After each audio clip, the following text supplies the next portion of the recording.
اللهم صل على سيدنا محمد وعلى آل سيدنا ومولانا محمد معدن الجود والكرم وآله وبارك وسلم صلاة وسلاما عليك يا سيدنا يا رسول الله يا نبي الله يا حبيب الله وعلى آلك وأصحابك يا شفيعنا يوم الجزاء.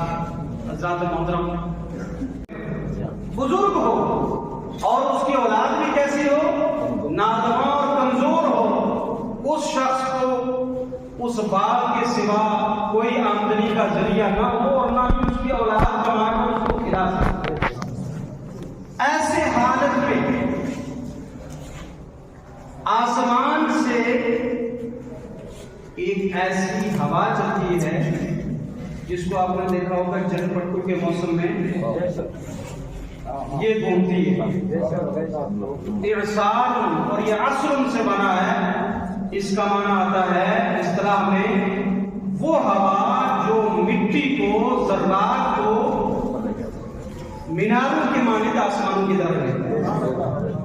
فیہ نار، صرف وہی ہوا نہیں بلکہ اس کے اندر آگ ہو اور وہ سارا کا سارا اس باغ میں پہنچ جائے. تو ظاہر سی بات ہے وہ باغ بھی جل کر راکھ ہو جائے گا، تباہ و برباد ہو جائے گا، وہ اس کے کام میں نہیں آئے گا. تو قرآن عظیم نے فرمایا یہ اس شخص کی مثال ہے جو بندہ راہ خدا میں خرچ کرے، نیکیاں کرے، پھر اس کے بعد یا تو ایذا دے کر یا احسان جتا کر اس صدقے کو برباد کرے. اس کی مثال اس شخص کی ہے کہ جس کے پاس صرف ایک باغ ہو گزر بسر کا اور کوئی ذریعہ آمدنی نہ ہو اور حال یہ ہو کہ اس کی اولاد بھی بالکل ناتواں ہو. ایسے عالم میں اگر یہ ہوا اس کے باغ کو جڑ سے اکھاڑ کر پھینک دے تو اس کا کوئی ذریعہ آمدنی نہیں ہوگا، وہ پریشان و حیران ہو جائے گا. اے لوگوں، یہ مثال ہے تمہارے صدقات و خیرات کی.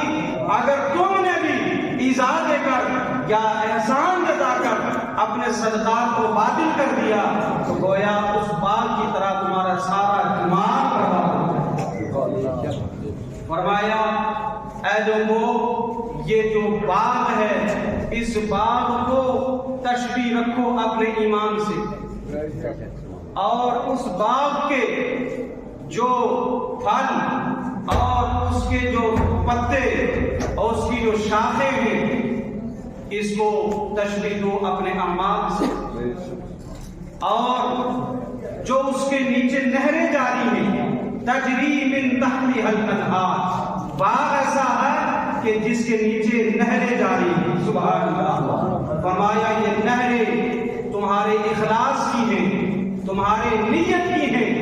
لہذا جس طریقے سے آپ باغ کے پھل آنے سے پہلے جب باغ کے پھل کچے ہوتے ہیں درخت کے تو تم امید لگائے بیٹھے ہوتے ہو کب ہمارا باغ کے پھل جو ہے تازہ وہ پکے اور پھر ہم اس کو بیچیں یا کھائیں.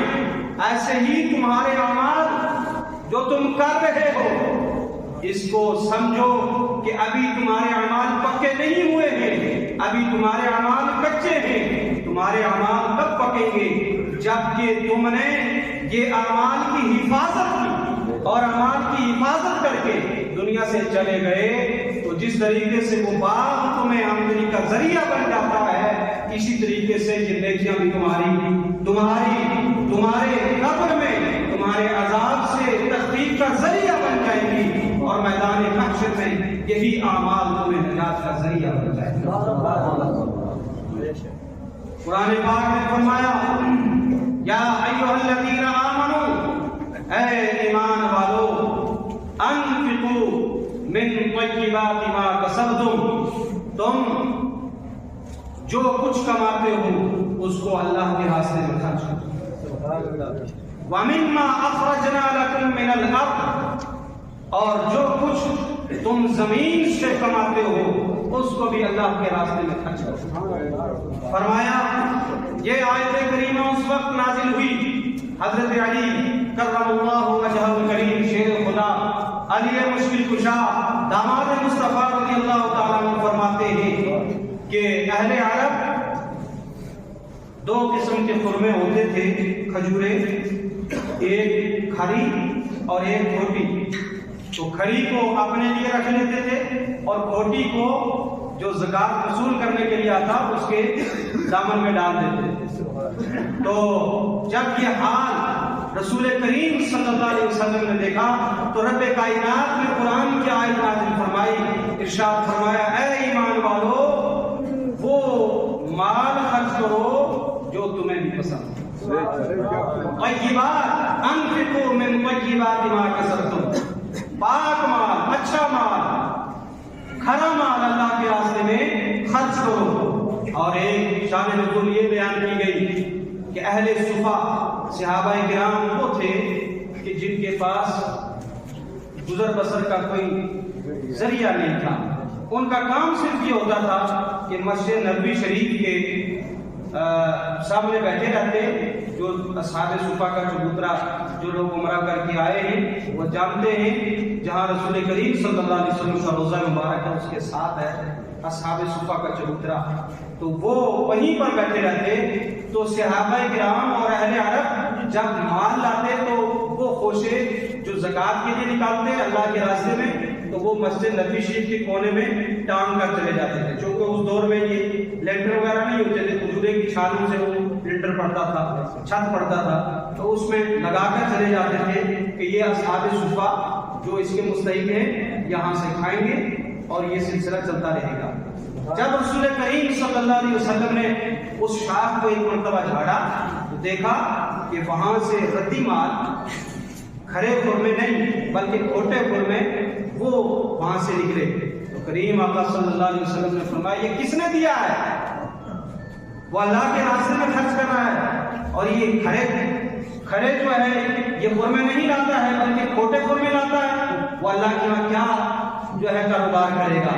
تو قرآن پاک نے ارشاد فرمایا یا ایھا الذین آمنوا انفقوا من طیبات ما کسبتم ومما اخرجنا لکم من الارض. تم اپنے پاکیزہ مالوں کو اللہ کے راستے میں خرچ کرو اور جو کچھ تم زمینوں سے کماؤ اس کو بھی اللہ کے راستے میں خرچ کرو، اس کا حساب لگا کر زکات بھی ادا کرو. ان اللہ غنی حمید، بے شک اللہ تعالیٰ غنی ہے، سراہا ہوا بزرگ ہے. یعنی کہ اگر غنی اس لیے فرمایا کہ اگر تم کسی اچھے انسان کو کوئی تحفہ دو گے، بادشاہ کو تحفہ دو گے تو ظاہر سی بات ہے کھوٹا نہیں دو گے نا، وہی مال دو گے، وہی تحفہ دو گے جو آپ کو بہت زیادہ پسند ہو، جو قیمتی ہو، جو سب سے زیادہ عزیز ہو. وہی تحفہ تم کسی بڑے کی بارگاہ میں پیش کرو گے. اے لوگوں یہ سارے تحفے ہیں جو صدقات و خیرات جو تم اللہ کے راستے میں خرچ کر رہے ہو، یہ اللہ رب العزت جو غنی ہے، سارے غنیوں کا خالق و رازق ہے، اس کی بارگاہ میں دیتے ہو. تو تمہیں ایسا نہیں چاہیے کہ تم کھوٹے مال اللہ کے راستے میں دو اور کھرے مال اپنے لیے رکھو. نہیں، فرمایا وَاعْلَمُوا، تم جان لینا جس کو تم دے رہے ہو وہ غنی بھی ہے، وہ سراہا ہوا بزرگ بھی ہے. سبحان اللہ سبحان اللہ. جس طریقے سے دنیا میں کسی بڑے کو، کسی اپنے قائد کو، رہنما کو تم کھوٹا مال دینا اپنی بے عزتی سمجھتے ہو، ایسے ہی اس رب العالمین کی بارگاہ میں جب تم دینے لگو تو ہرگز کھوٹا مال نہ دیا کرو، ہرگز وہ مال کا قصد بھی نہ کیا کرو، بلکہ کھرا مال اللہ کی بارگاہ میں پیش کیا کرو.